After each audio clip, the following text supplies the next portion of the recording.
Malam Sebelumnya aku mau semua. say thank you. Ya malam juga Kak Steven. Sebelumnya aku mau say thank you juga nih buat teman-teman semua yang udah sempetin waktunya ya di malam hari ini untuk ikutin events Building Your Brands in 2025 Content Creation for Modern Theater. Nih, perkenalan, nama saya Karen. Aku akan selaku sebagai moderator pada malam hari ini. Nah, bagi peserta yang nanti ingin bertanya, kalian boleh langsung komen aja ya di chat Zoom, dan nanti pertanyaannya akan kita bacakan sewaktu sesi Q&A akan berlangsung. Oke, tanpa banyak bicara lagi, mari kita sambut Kak Steven Lesmana selaku founders dari Titik Tumbuh Media dan seorang content creator yang akan menjadi pembicara kita pada malam hari ini. Selamat malam, Kak Steven. Thank you, Mungkin thank Kak you. boleh kita sapa-sapa dulu untuk peserta-peserta kita, teman-teman kita semua ini. Oke, halo semua. Thank you yang udah gabung semua di sini. Sebelumnya mungkin ada beberapa yang belum kenal ya. Jadi perkenalin aku Steven. Aku ada bikin beberapa media dan aku sekarang kesibukannya juga sebagai content creator. Gitu. Nah, malam ini kita bakal ngobrol banyak ya kayak seputar dunia konten. Betul, jadi malam ini kita bakal bahas soal dunia content creator ya Kak. Mungkin yang jarang banget nih Kak Steven share ya selama ini ya. Oke, mungkin kita langsung masuk aja ya Kak ke topik hari ini. Boleh, boleh. Oke, jadi Kak Steven kan juga bangun personal branding mereka. Tapi nggak sedikit yang ngerasa sulit dan untuk benar-benar menonjol di antara tengah banyaknya konten kreator lain nih. Uh, Menurut pengalaman kakak nih sebagai seorang founder titik Tumbuh Media dan Content Creation, boleh share nggak kak kira-kira kenapa nih personal branding ini menjadi lebih penting terutama di zaman sekarang ya? Oke. Jadi personal branding itu sekarang ya, mungkin aku punya analogi simpel ya, kayak gini. Misalkan kalau kita mau jualan gitu, kita kan harus tahu customer kita itu nongkrongnya di mana gitu kan. Waktu yang paling banyak mereka habiskan tuh ada di mana. Nah, kalau nggak salah nih dari data yang aku pernah sempat dapat dari Good Stats, kalau nggak salah di 2024 ya, itu rata-rata orang Indonesia tuh bisa ngabisin waktu sekitar 3 jam di sosmed gitu. Yang artinya kalau misalkan kita mau jualan ke mereka ya kita harus ada di tempat mereka berada gitu. Nah, makanya personal branding ini jadi penting banget. Dan benar yang tadi kalau sempat bilang, sekarang kan persaingan semakin ketat ya. Kayak misalnya orang-orang udah mulai bikin konten juga gitu kan. Kayak misalnya bayangin, let's say kita punya brand gitu ya. Kompetitor kita bikin personal branding, kita nggak bikin. Nah, dari situ aja kita secara nggak langsung udah kalah. Misalnya dari segi reach personal brandingnya itu gitu. Dan ketika kita punya personal branding, misalkan kita mau jualan atau kita promosi sesuatu, itu kredibilitas kita akan lebih dipercaya. Apa yang kita omongin itu akan lagi jadi lebih didengar ketimbang kita nggak punya personal branding sama sekali. Dan ini yang paling penting sih, mungkin yang paling relate kenapa sekarang banyak banget content creator ya, karena ketika kita punya personal branding, itu peluangnya tuh akan semakin lebih besar. Entah itu peluang kolaborasi, misalkan endorsement, atau kayak kita melamar kerja di suatu perusahaan, itu biasa akan lebih menonjol. Ataupun kalau misalnya kita mau bikin bisnis, kita mau jualan sendiri, itu akan lebih dipercaya dan akan lebih cepat laku, kayak gitu.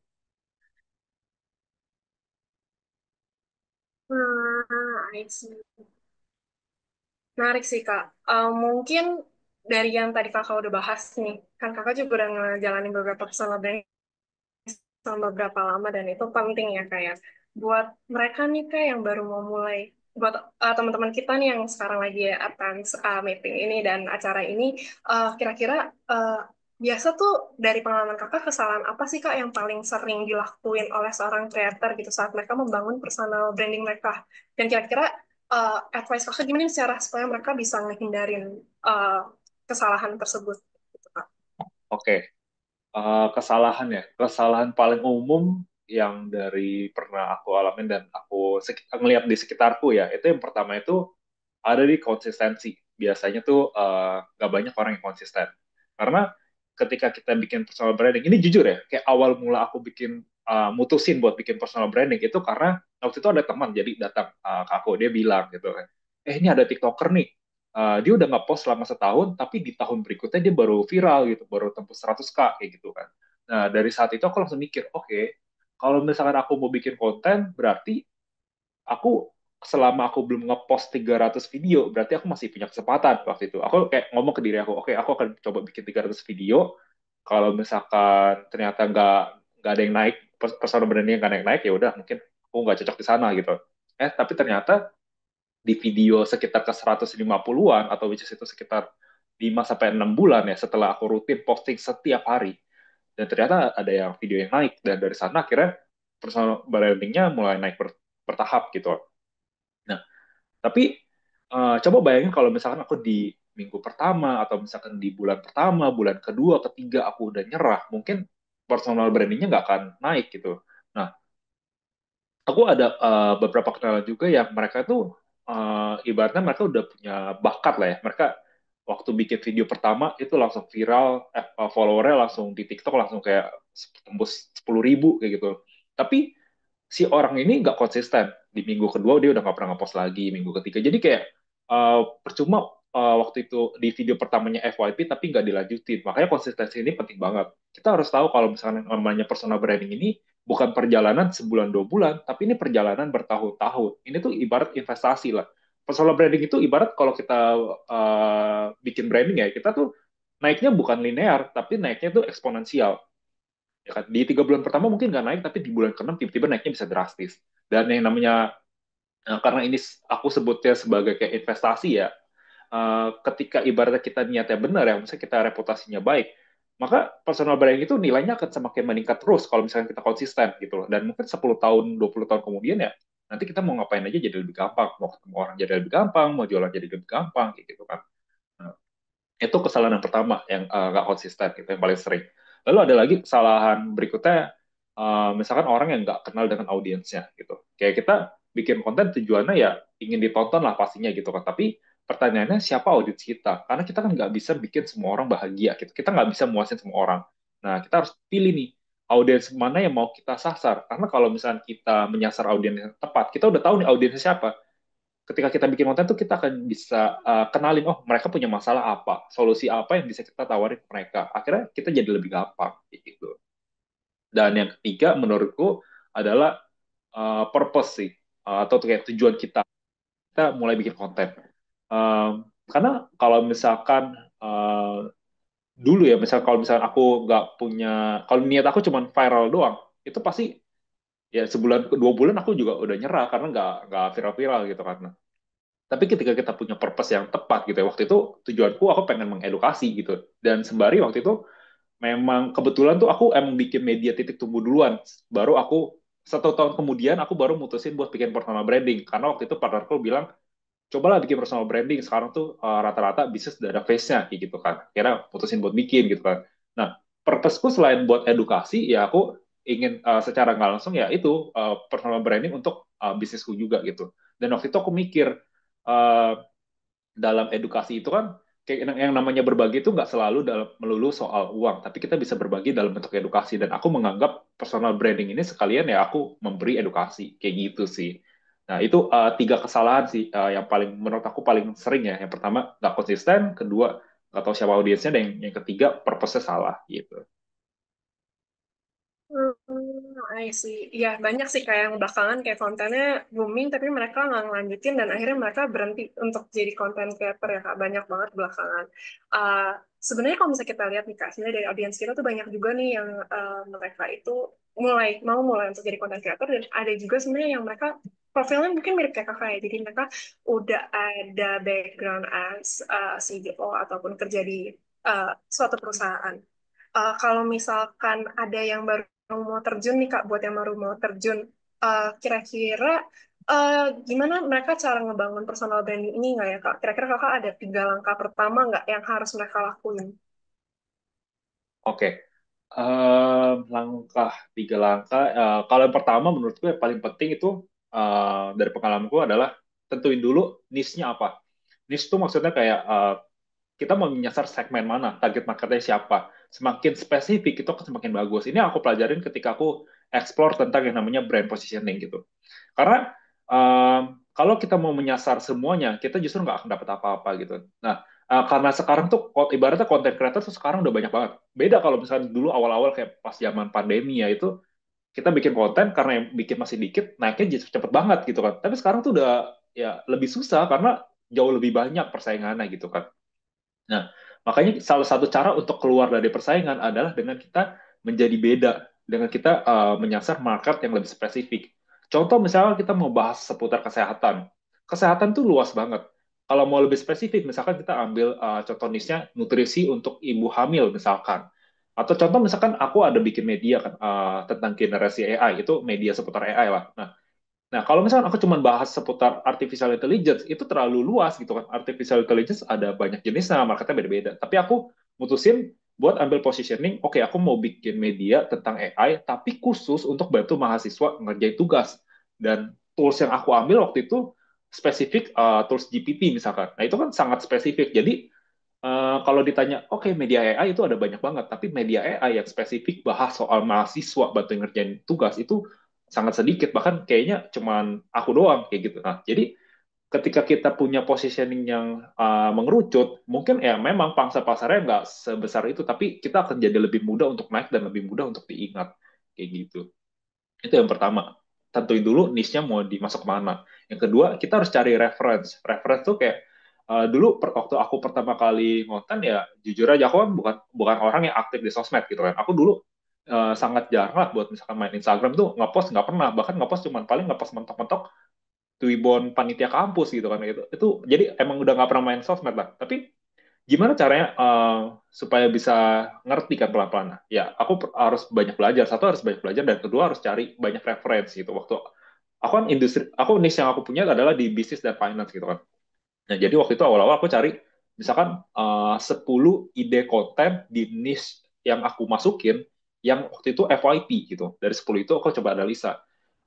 Mereka ini bikin konten apa ya, aku bisa FYP dan sebagainya. Lalu dari 10 ide tadi, referensi tadi, di awal itu aku coba ATM dulu.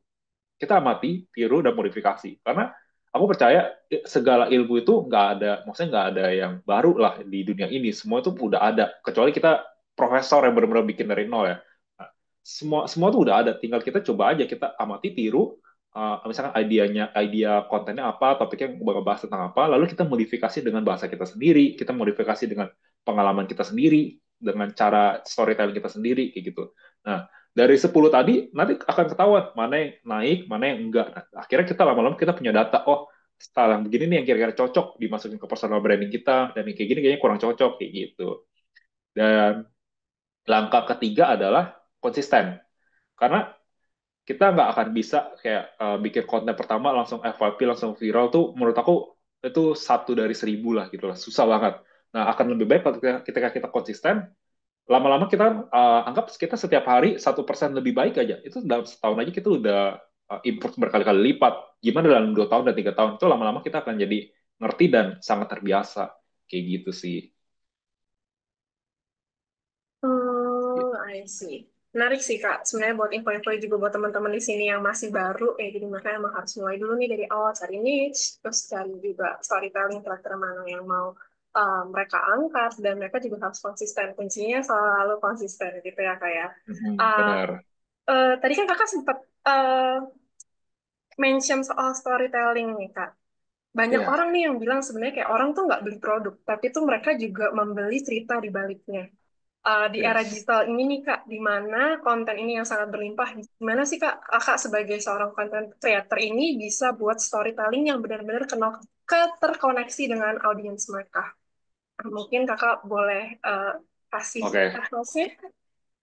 Oke, jadi dari aku tahu kebanyakan orang tuh beli produk bukan karena kayaknya bukan karena mereka butuh sih, tapi biasanya lebih karena emosi biasanya Kak. Dan salah satu cara untuk kita menyentuh emosi mereka adalah dengan storytelling gitu loh. Jadi pertama itu kita harus tahu dulu audiensnya siapa tadi kan. Kalau kita udah tahu audiensnya, kita jadi bisa tahu masalah apa yang mereka hadapi. Kita coba empati di sana, lalu kita kasih solusi gitu kan. Nah, aku biasa aku ada ini sih, aku biasa ada pakai kayak struktur konten lah gitu. Yang pertama kita ngehook dulu gitu kan. Ngehook gimana caranya mereka kalau misalnya scrolling, dari scrolling mereka bisa berhenti dan tertarik untuk tonton konten kita. Lalu setelah dari hook kita masuk ke bridging, jadi kayak gimana caranya supaya si audiens ini bisa ngerasa wah ini konten relate nih, ini kayaknya cocok banget buat gua gitu kan. Lalu dari sana kita tawarin solusi atas masalah mereka dan call to action. Nah, contoh ini masalah contoh kayak gini deh. Eh, Contoh misalkan aku bikin konten storytelling gini, misalnya kayak, aduh, dulu aku capek banget harus macet-macetan setiap hari 2-3 jam di jalan. Sampai akhirnya aku nemu tentang dunia konten. Sekarang aku bisa punya penghasilan sampingan, nggak perlu macet-macetan lagi, dan bisa work from anywhere. Caranya gini loh. Jadi kayak di awal tuh, misalkan aku dari awal jelas, misalkan aku mau nyasar, misalkan orang-orang yang setiap hari macet-macetan kerja di kantor gitu, dan aku pengen ngajar mereka, misalkan, oh, cara bikin konten misalkan. Jadi di awal aku kasih tahu problemnya mereka. Mereka tuh problemnya, aduh, setiap hari harus macet-macetan, capek kan. Nah, akhirnya ketika mereka ngerasa, oh, itu relate, mereka pengen keluar dari misalkan siklus itu, ya mereka akhirnya cari solusi dong. Nah, di sana baru kayak, oh, kita kasih solusi, solusinya begini, kayak gitu. Jadi eh, harus tahu dulu masalah yang mereka alami apa gitu. Atau misalkan kayak, misalkan makanan deh, kita bahas misalkan dari industri makanan gitu, oke. Kenapa sih misalkan, kenapa ada orang nonton nyari konten-konten tentang makanan gitu loh. Mungkin mereka takut misalkan masuk ke restoran, takut misalkan bayar mahal, atau misalkan takut udah bayar mahal-mahal ternyata nggak enak gitu, udah kayak jauh-jauh ke sana, macet-macetan, udah makan bayar ternyata nggak enak zong, nah, kayak udah nunggu lama kan ya. Jadi makanya akhirnya, oh, ternyata ada namanya konten-konten seputar makanan yang kasih rekomendasi rekomendasi makanan enak dan sebagainya. Jadi kita harus tahu dulu kita menyasar audiens apa, masalah mereka apa, lalu kita kasih solusi gitu. Dan cara kasih solusinya ya dari storytelling itu supaya kelihatan lebih menarik. Itu pertama. Yang kedua, dari segi visual. Jadi visual itu bisa mendukung storytelling gitu. Kayak contoh misalkan timbang aku cuma ngomong misalkan monolog ini, itu kan pasti akan lebih kurang menarik ketimbang misalkan dari segi visual aku misal tampilin waktu aku ngomong capek harus macet-macetan, lalu aku tampilin visualnya, visual lagi macet di Jakarta, atau misalkan visualnya lagi di dalam kereta yang lagi dempet-dempetan gitu kan, panas dan sebagainya. Nah, itu akan lebih relate dengan si penonton gitu. Nah, selain visual ada lagi misalkan dari segi audio. Audio itu dari segi voice over kita gitu kan. Kalau misalkan kita pengen memberikan emosi sedih, ya suaranya berarti dipelanin gitu, kayak dilesuhi, capek. Tapi kalau misalnya kita mau memberikan emosi yang kayak, oh, seneng gitu ya, ya suaranya jadi lebih dikencengin, ngomongnya jadi lebih cepat kayak gitu. Bisa juga kayak dari backsoundnya dikasih musik yang musik sedih atau musik excited, itu juga bisa kayak gitu. Dan yang terakhir itu mindset. Jadi mindsetnya ketika kita bikin konten, kita tuh harus fokusnya adalah kita harus bikin konten yang mewakili audiens. Jadi bukan bikin konten yang, oh, kita pengen ngomong apa gitu. Jadi bukan menuin egonya kita, tapi kira-kira audiens kita tuh butuhnya apa, mereka lagi ngerasain apa. Jadi kita fokus ke sana. Kayak gitu sih kalau dari aku. Hmm. Jadi kita ada cari perhatian ke mereka juga, bisa juga lihat dari yang visual dan dari mindset dari audiensnya ya Kak, kurang lebih. Sebenarnya kan Nah, tadi Kakak sempat mention ya soal cari perhatian mereka dan cari audiens dan cari hal-hal yang relate ke audiens kita.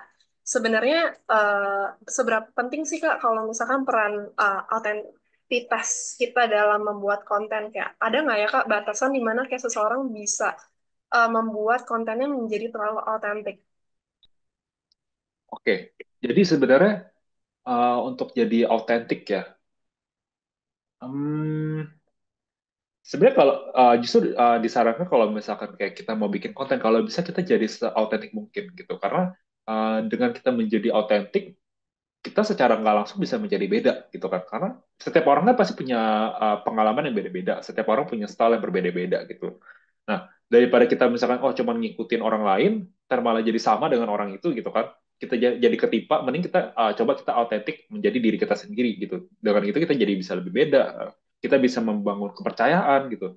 Dan ketika kita jadi autentik, itu secara nggak langsung itu dalam misalkan proses kreatif sehari-harinya ya, misalnya kita mau nyari ide topik nih, atau misalnya kita mau bikin script untuk storytelling dan sebagainya, itu jadi lebih gampang karena lebih relate dengan kita sehari-hari gitu. Contoh misalkan kayak aku, kalau disuruh ngomongin soal bisnis atau seputar finance, seputar media, itu aku lebih gampang karena itu sehari-hari yang aku lakuin gitu. Tapi kalau misalnya tiba-tiba aku disuruh bikin konten tentang resep atau disuruh masak kayak konten food gitu, aku bakal pusing gitu karena bingung, nggak ngerti dan nggak sehari-hari di sana, nggak passion di sana. Jadi itu yang akhirnya jadi stres sendiri. Nah, makanya ketika kita emang autentik ya, maksudnya menjadi diri kita sendiri, emang kita sehari-hari ngelakuin itu akan jadi lebih gampang daripada dibuat-buat gitu. Dan yang ketiga, kalau misalkan kita autentik ya, kita tuh bisa secara nggak langsung membangun kredibilitas gitu lah di masa depan.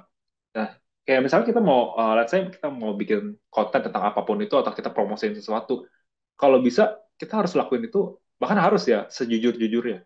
Jangan kita mempromosikan sesuatu yang ibaratnya kucing dalam karung gitu loh. Jangan sampai apa yang kita promosikan itu misalkan busuk, lalu audiens kita yang tadinya percaya sama kita nyobain dan ternyata akhirnya dia kecewa dan nggak percaya lagi sama kita. Nah itu makanya itu kan sangat-sangat beresiko. Makanya kita harus jujur dan otentik lah dalam setiap konten yang kita bikin gitu.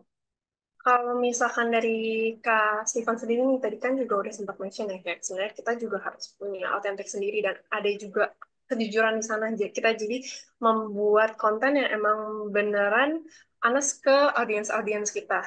Kalau dari Kak Stefan sendiri nih Kak, Kakak selama yang udah jalan selama beberapa tahun ini as a content creator, Kakak punya framework sendiri enggak ya? Atau enggak kayak metode sendiri dalam menciptakan konten supaya dia tuh seimbang Kak antara storytelling sama value yang selama ini Kakak udah pegang? Oke, framework ya. Sebenarnya kalau misalkan framework cara bikin konten, aku ada itu, kayak aku ada struktur konten lah ya.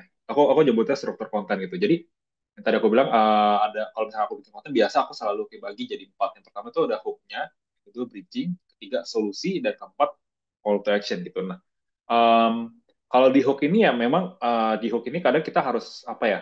Kalau bisa tuh mungkin antara lebay atau apa, tapi kalau bisa harus bisa langsung kenain emosi orang gitu loh.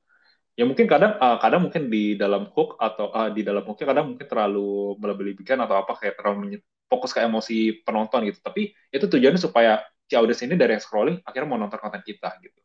Tapi di bagian bridging ini atau kayak di bridging ini maksudnya itu ada kayak bisa bisa kayak kita cerita personal atau kita cerita pengalaman pribadi yang pernah kita rasain, problem pribadi atau misalkan bisa juga dari kayak masalah dari orang-orang sekitar gitu.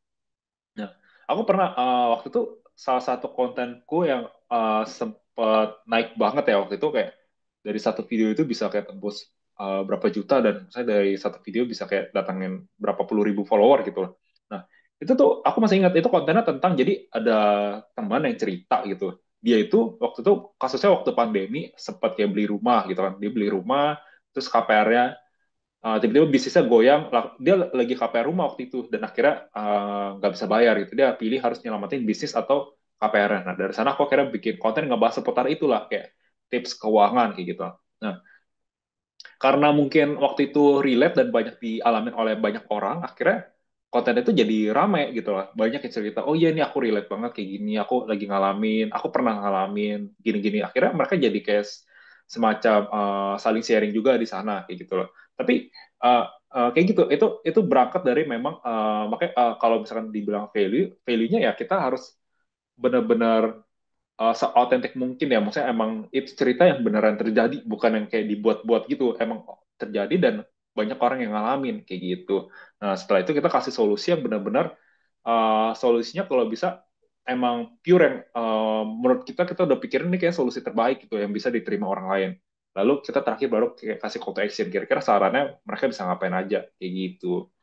Jadi kayak gitu sih ada empat struktur. Yang pertama hook, kedua bridging, lalu kasih solusi dan call to action-nya entah itu ngajak diskusi atau kayak kita punya offer, misalnya kita nawarin mereka sesuatu atau misalkan eh, ajakan untuk refleksi dan sebagainya gitu.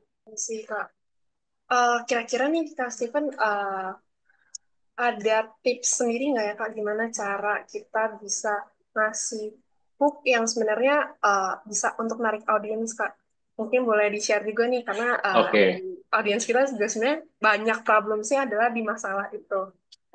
Oke, jadi kalau dalam hook ini kalau bisa kita bikin se-relate mungkin sama masalah yang dialamin orang. Kayak misalkan contoh, misal kalau aku dari segi bisnis misalkan, bisnis itu kan identik misalkan contoh problemnya ada di idea misalkan. Aku pernah kayak misalkan bikin bisnis kayak bikin hook yang kayak tiga ide bisnis yang nggak ada matinya misalkan kayak gitu.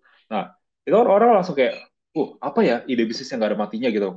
Mereka yang mau cari ide bisnis kan akhirnya mereka kayak wah gue bisnis yang gue punya ada disebutin gak ya kayak itu bisa bisa kayak gitu kan itu jadi kayak orang penasaran atau kayak misalkan pernah aku bikin kayak eh, 10 jurusan yang paling disyukuri di tahun 2021 misalkan kayak itu jadi orang kayak oh jurusan gue disebut di sini nggak ya atau misalkan kayak 10 jurusan yang paling disesali ya kayak gitu jadi uh, bisa bisa hal-hal yang kayak gitu atau misalkan kayak um, bikin konten yang misalkan ada unsur emosinya misalkan kayak sedih banget baru tahu ternyata bikin skripsi itu nggak perlu lama gitu.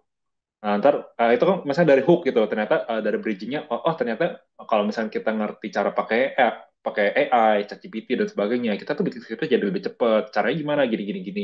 Atau misalnya kayak, aduh, misalkan kayak dari ini dari kasus misalnya generasi AI gitu ya. Ya misalkan hooknya aduh aku ketahuan ketahuan pakai AI, ketahuan plagiat sama dosen gitu, kayak sedih gitu kan. Nah, nanti bridgingnya, oh ternyata ada caranya loh, cara pakai AI supaya nggak kena plagiasi gitu kayak. Nah, nanti dikasih tahu di belakang. Jadi, tapi untuk kita bisa bikin kayak gitu, kita harus tahu dulu yang pertama kan audiensnya siapa gitu kan. Nanti kalau misalnya udah tahu, bikin hooknya jadi lebih gampang. Dan kalau bisa dalam bikin hook itu harus selalu ada unsur entah itu emosinya atau kita tahu nih kira-kira audiens kita tuh punya pengen pengen dapetin apa gitu kan mereka antara kita solving pain yang mereka alami atau kita mau kasih gain atau dreams yang mereka pengen kayak gitu jadi harus tahu dua unsur itu sih gitu mungkin kakak ada ini nggak misalkan kayak oh pengen coba misalkan audiensnya siapa nanti yang mungkin aku bisa coba kasih kayak contoh maksudnya kayak study case kayak untuk hooknya misalkan kayak gitu. Um, Study case, mungkin kita start di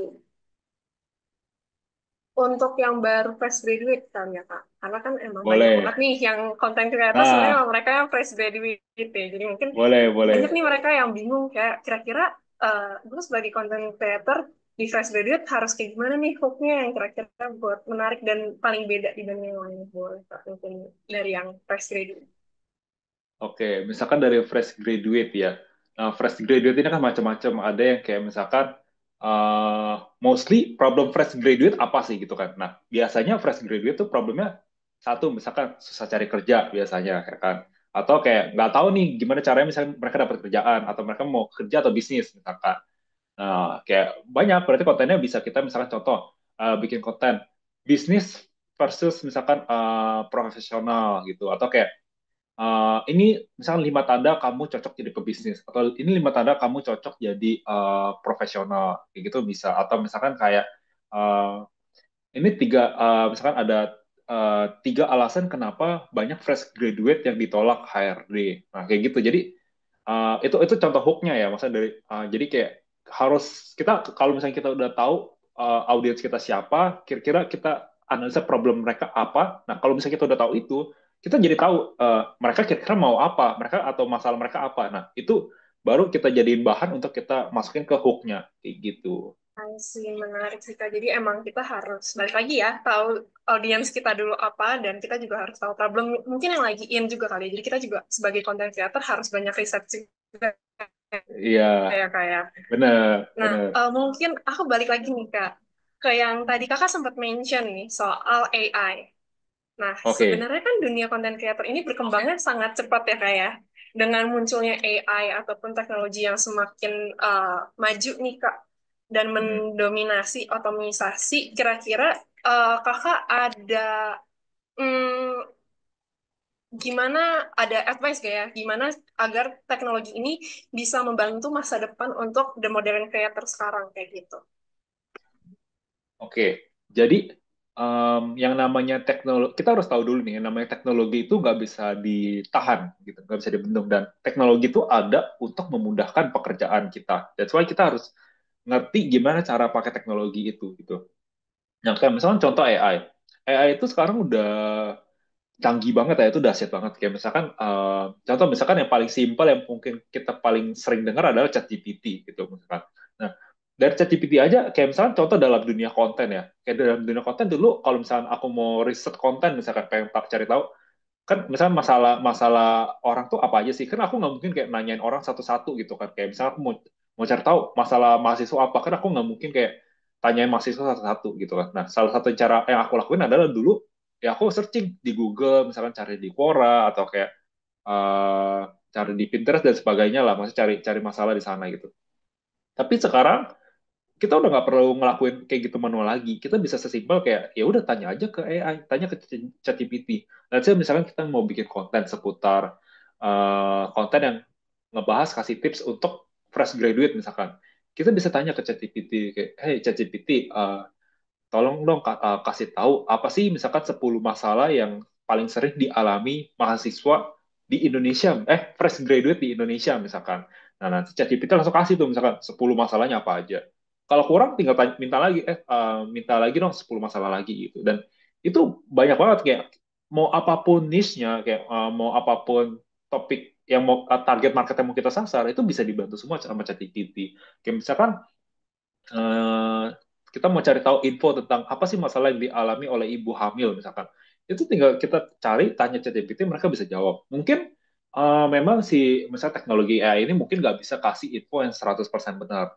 Tapi at least 80%-nya at least kejawab gitu loh. Maksudnya kayak secara garis besar kita jadi tahu kira-kira ini masalah yang mereka hadapi ini aja. Dan maksudnya kalau kita mulai terapin AI dari sekarang ya, kayak sekarang itu menurut aku bahkan AI itu masih kayak tahap awal-awal banget gitu dan nanti 5 tahun 10 tahun lagi pasti akan lebih dahsyat lagi lebih canggih gitu kan ibarat kayak mungkin zaman dulu zaman tahun 2000-an baru ada website browser gitu kan nah makanya kita harus mulai adaptasi dari sekarang gitu kayak sekarang aja udah ada misalnya teknologi AI ada kayak ChatGPT buat kayak kita mau bikin script juga bisa kayak nyari ide storytelling dan sebagainya yang berhubungan dengan teks lalu ada misalkan ada kayak DALL-E itu buat kayak kita mau bikin gambar dalam yang kita cuma kasih perintah si AI ini bisa bikin gambar yang kita mau gitu. Ada juga bahkan sekarang sampai yang kayak eh, kamu pernah dengar gak ada orang yang bikin AI avatar. Jadi si orang ini udah ibaratnya udah nggak perlu nge-shoot lagi,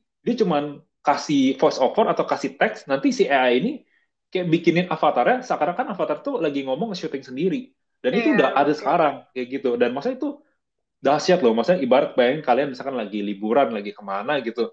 Kan kita kalian nggak mungkin bawa studio kalian bisa kemana-mana gitu kan. Kayak harus ada lighting, kamera, segala itu kan ribet. Dan bayangin kalau kalian ada dimanapun berada, kalian cuma voice over, jadi konten gitu kan. Maksudnya, wah itu dahsyat banget gitu. Gitu. Nah, itu dari segi AI. Terus ada lagi misalnya teknologi yang sekarang tuh, ini aku pakai juga kayak misalnya automation ya, teknologi automation tuh kayak ManyChat gitu. Sekarang kayak misalkan kalau zaman dulu orang misalkan komen ya kita harus misalkan balesin let's say misalkan aku kadang tuh kayak ada bikin konten yang kayak misalnya aku mau kasih freebies gitu misalnya kasih ebook gratis gitu kan. Um, itu aku cuman sesimpel kayak ajak audiens buat misalkan komen apa misalkan komen trigger wordnya misalkan mau ketika mereka komen mau aku bisa langsung kayak kirimin automation ke DM mereka satu persatu misalkan ebook gratisnya itu nah bayangin kalau misalkan dulu nggak ada itu aku harus kayak satu-satu gitu balesin satu-satu itu kan kayak effort banget kan maksudnya buat satu-satu kayak gitu tapi dengan adanya tools automation kayak gini itu jadi kayak otomatis gitu loh. Maksudnya dari berbagai media yang aku punya juga kayak misalnya kadang let's say kayak komennya 10.000 gitu orang yang mau kan nggak mungkin aku kirimin satu-satu 10.000 itu makan waktu berapa lama gitu kan. Nah, tapi dengan ada automation ini jadi cepet kayak cuman set gini udah selesai kita bisa tinggalin kayak gitu. Lalu banyak juga kayak teknologi-teknologi kayak misalkan landing page, platform simple landing page kayak dulu kalau misalkan punya bisnis atau punya brand kita harus bikin website tuh kayak mungkin kita loh harus hiring programmer kan buat kayak coding, HTML dan sebagainya. Sekarang udah gampang banget, udah banyak kayak platform yang cuman nyediain kita cuman copot pasang aja dan itu biayanya sangat terjangkau. Jadi teknologi sekarang tuh udah semakin canggih ya, semakin memudahkan kita, semakin bikin kita jadi lebih gampang, lebih produktif gitu. Tapi di sini kita jangan sampai kita terlena dengan teknologi yang ada. Jangan sampai harusnya teknologi ada untuk kita jadi produktif, tapi jangan sampai teknologi itu malah bikin kita jadi malas kayak gitu. Betul, setuju banget. Kak. Apalagi sekarang AI aja baru masuk Indo belakangan ya, maksudnya lebih hype aja itu sebenarnya udah banyak banget nih fitur-fitur yang udah mulai ngegeser konten kreator untuk mereka buat original konten mereka ya kayak. Nah, tadi kan Benar. kakak juga sempat mention nih sebenarnya ada beberapa tools yang dimanfaatin seorang konten creator ya kak, mulai dari ChatGPT ataupun tadi yang chat automation landing page dan ataupun yang sekarang emang lagi in banget nih yang kita sering lihat di TikTok itu soal yang avatar tadi. Kita cuman kasih teks dan voice over, nanti mereka udah langsung bisa buat kontennya nih Kak. Nah, gimana sih Kak, Kakak punya tips nggak ya gimana cara supaya seorang content creator ini bisa memanfaatkan teknologi-teknologi tadi, AI tadi tanpa kehilangan sentuhan personal dan autentiknya dari mereka. Karena kan itu juga hal-hal yang penting Kak. Balik lagi ya, Ya. tadi autentik kita kan juga nggak boleh lepas nih. Gimana sih Kak caranya? Oke, jadi benar, benar banget. Maksudnya jangan sampai tool teknologi ini ada untuk memudahkan kita, tapi jangan sampai kita digantikan oleh teknologi itu gitu. Nah, gimana caranya supaya ada sentuhan personal ya? Nah, sentuhan personal itu kan biasa timbul ketika ada emosi gitu kan di sana dalam setiap konten gitu. Nah, berarti gimana caranya supaya setiap konten yang ada itu tetap ada emosinya gitu kan? Nah, berarti kalau misalnya menurutku ya tips dariku kayak let's say kita mau pakai avatar misalkan ya kasusnya.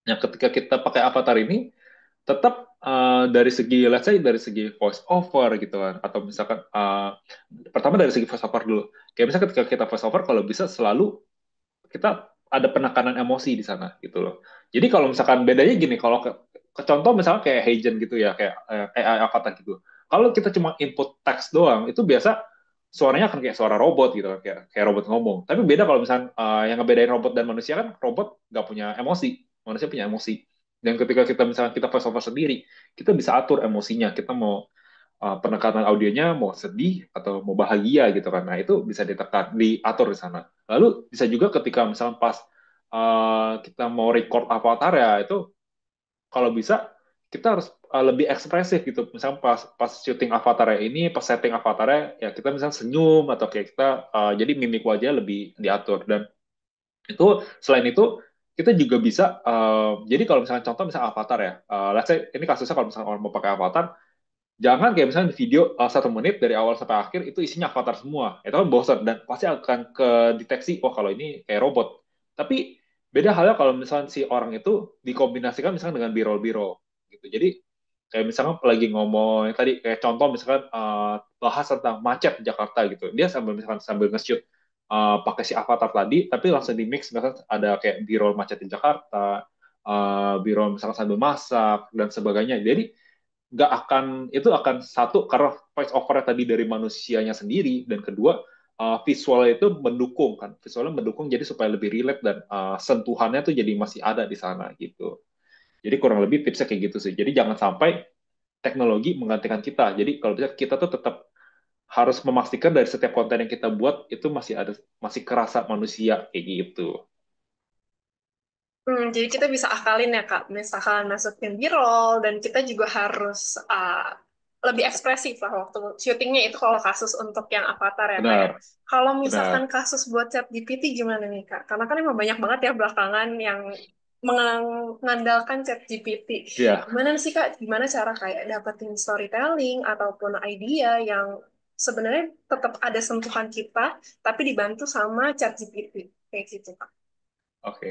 Ya, ini banyak banget sih. Bahkan kasusnya di mahasiswa pun banyak loh kayak mahasiswa yang ngerjain skripsi pakai AI, tapi mereka cuma kayak copy paste gitu, bener-bener males banget gitu buat ubah-ubah lagi dan akhirnya banyak yang Betul. terdeteksi gitu buatan AI, terdeteksi plagiarism gitu kan. Nah, sebenarnya yang ini yang tadi aku bilang, jadi jangan sampai teknologi ada buat memudahkan kita buat bikin, tapi bukan untuk bikin kita tambah males atau menggantikan kita gitu. Jangan sampai gitu. Nah, that's why oke, contoh misalnya kita mau bikin storytelling deh misalkan.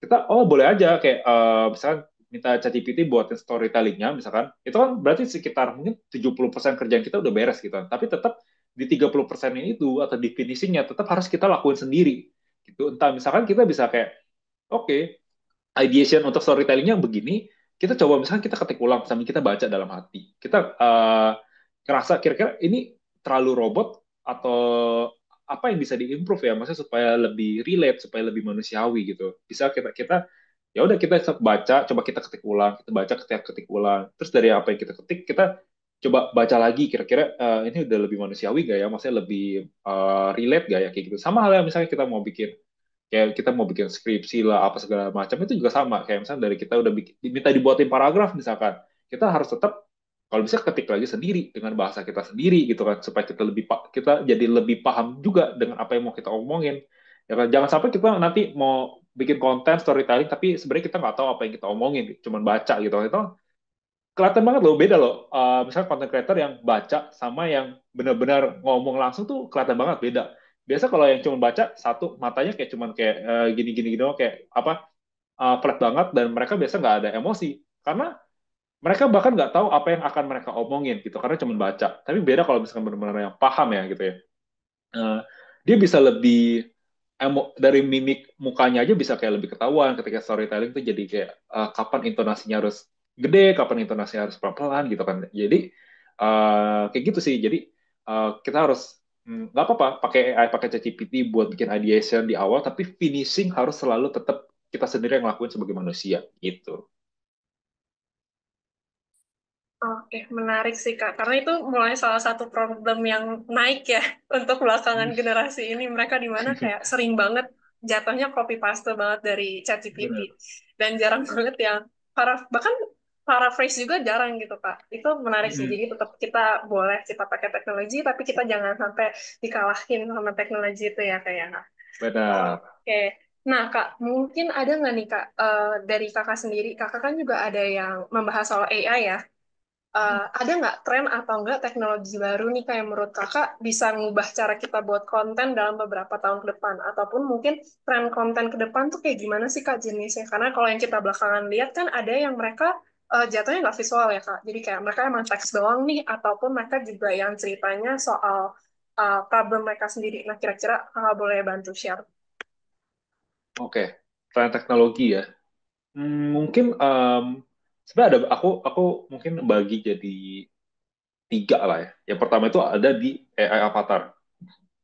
Jadi AI avatar ini kayak contohnya yang tadi gitu. Jadi si orang ini dia cuma setting avatar, lalu dia cuma voice over bisa dari manapun, seakan-akan dia nge-shoot setiap hari padahal enggak gitu kan. Itu yang pertama. Nah, dari AI avatar ini ada sih, maksudnya ada beberapa peluang ya. Yang pertama, satu, bisa syuting dari manapun. Yang kedua, ini menurut aku lumayan wow sih, kayak kita tuh kalau pakai AI avatar kita bisa ngomong bahasa apapun, karena kita bisa setting gitu, kayak oh misalnya kita voice over bahasa Indonesia tapi kita bisa setting minta diubahin misal ke bahasa Korea, bahasa Inggris, bahasa Mandarin yang mungkin sebelumnya kita nggak tahu gitu, kita nggak bisa gitu kan kayak ngomong bahasa itu. Nah tapi maksudnya ini bisa ngebuka peluang yang sangat besar ya, kayak kalian bayangin misalkan kayak eh, kita tinggal di Indonesia tapi kita menyasar misalkan market US misalkan. Nah, secara currency mereka jauh, mereka bisa kayak berapa kali lipat gitu kan. Jadi, let's say misalnya kita jualan produk pun kayak kesannya jadi lebih murah gitu. Padahal sebenarnya enggak gitu. Nah, itu masa itu ini bisa jadi peluang gitu kan. Jadi kayak language barrier-nya bisa teratasi dengan kita misalkan bikin kayak avatar ini gitu.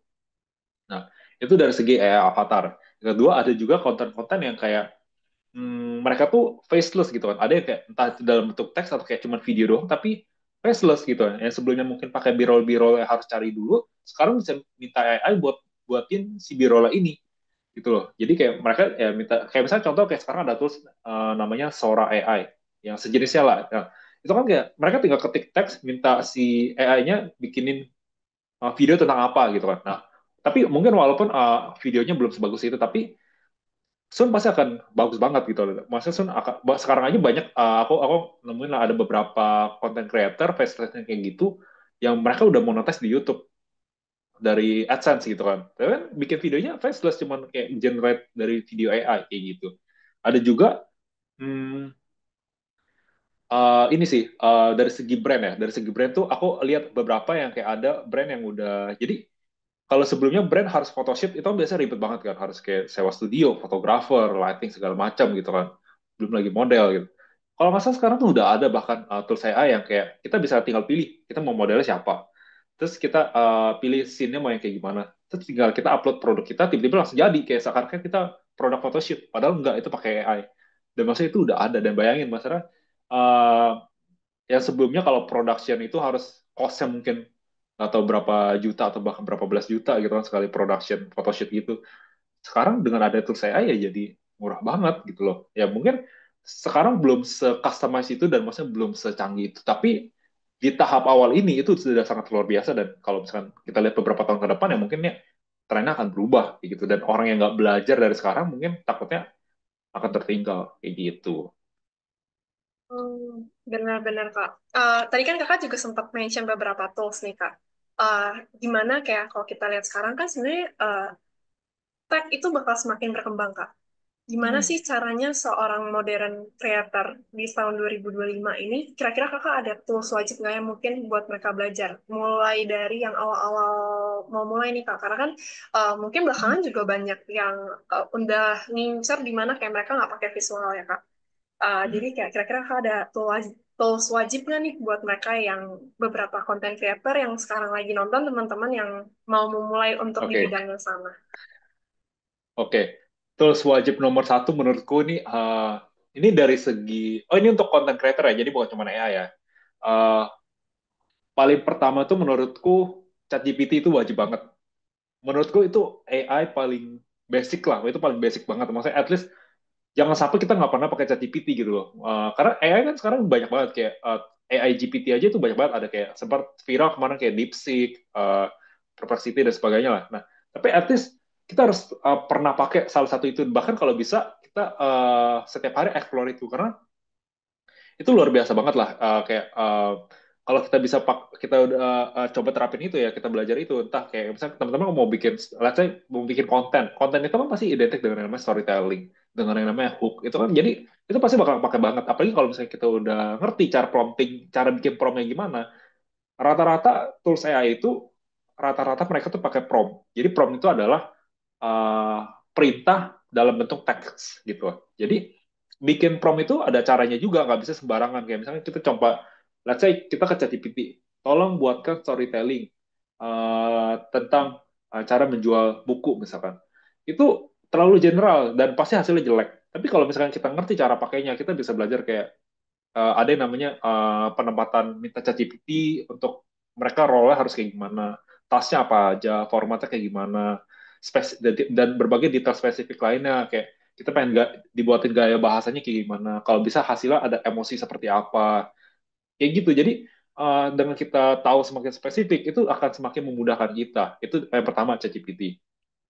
Yang kedua itu menurut aku yang wajib banget untuk creator ya, modern creator ya. Sekarang itu um, ada dua sih yang menurutku wajib ada di satu di ManyChat itu tools automation jadi uh, karena teman-teman nggak mungkin kayak misalnya sekarang itu kayak jadi salah satu misalkan creator ya salah satu tips untuk cepat naik di awal itu adalah kita harus memberikan value gitu kan nah value ini cara yang paling gampang adalah kita harus kasih semacam freebies atau hadiah atau apapun itu misalnya dalam bentuk ebook kah atau dalam bentuk video apapun lah di twist gitu nah sekarang tuh digital produk sebenarnya lagi tren banget kan mungkin kakak pernah dengar gitu kan sering dengar digital produk gitu ya. Nah kenapa digital produk ini lagi in banget sekarang karena satu dia dibikin cuma sekali tapi bisa dijual berkali-kali dan gak ada cost-nya gitu loh kayak kita mau let's say kita mau bagian 10 ebook dengan misalnya aku pakai contoh misalnya ebook ya kita mau bagian 10 ebook dengan kita mau bagian 1000 ebook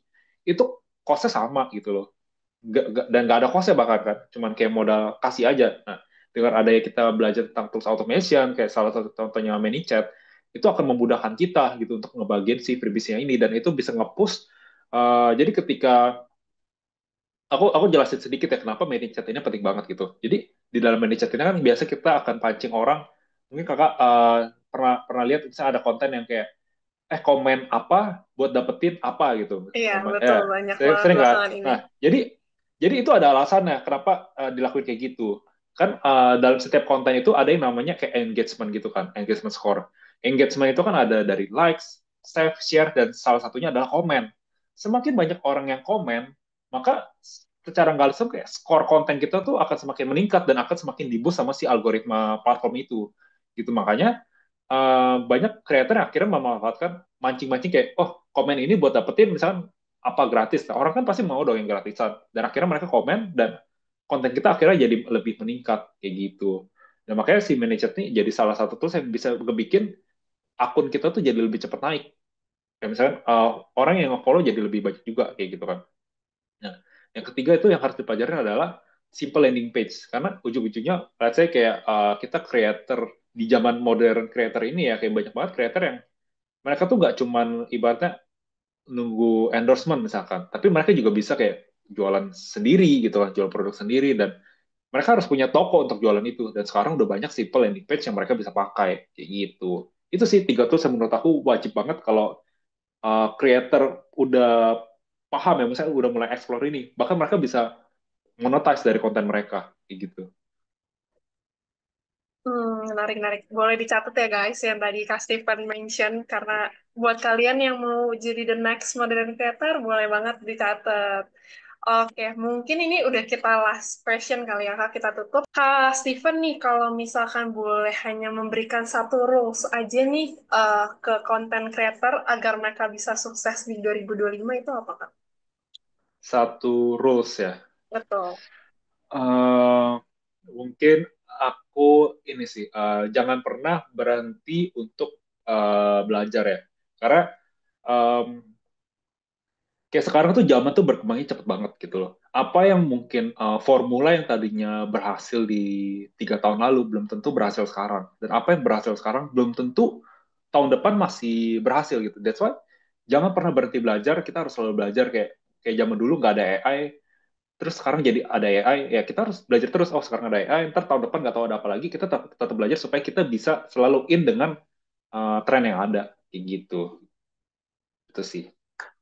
Oke, jadi intinya guys, kita sebagai the modern creator, kita juga harus tetap catch up dengan apa yang happen di sekarang ini. Dan kita juga Benar. salah satu kunci yang dari tadi sering Kak Stephen mention ya, konsisten. Jadi kita jangan lupa ya Ya, guys, kalau misalnya kita sebagai content creator itu kita harus tetap konsisten. Thank you nih Kak Stephen, di sini udah sempetin waktunya, udah sampai malam ya nih Kak, jam setengah sama-sama. sembilan, udah mau sharing nih soal sebagai gimana sih cara content creator build branding mereka dan gimana sebagai nanti modern creator untuk keep up with the trend kayak gitu.